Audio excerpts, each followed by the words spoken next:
গত 4 তারিখ বিকালবেলা ছেলেটা আইছিল এখানে তার দাদুর সঙ্গে বড়ি বিক্রির জন্য, ফুল বড়ি বিক্রির জন্য এই নারকেলকুঞ্জ পিকনিক স্পটে। তো যেহেতু 4টার সময় পিকনিক বন্ধ হয়ে যায়, সেহেতু সে বাড়ি ফিরে যাইতেছিল তার দাদুর সঙ্গে নৌকা ঘুরে। তো নৌকা ঘুরে যাওয়ার সময় আমরা হেলিপ্যাড গ্রাউন্ডের কাছাকাছি আসার পরে সে তার অ্যাকচুয়ালি মৃগী ঢুকছিল।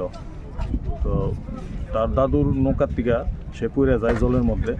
পড়ে যাওয়ার পরে তার দাদু চিৎকার করে সবারে জানায় এবং তখন এখানে স্থানীয় যারা এখানে বুট চালায় তারা এবং পরবর্তী সময় আমাদের ফায়ার সার্ভিস এবং আমাদের disaster sub division disaster team অনেক খোঁজাখুঁজি করে এবং পরের দিনও আমাদের এখানে এনডিআরএফ আসে এবং এনডিআরএফ এসে অনেক খোঁজাখুঁজি করে।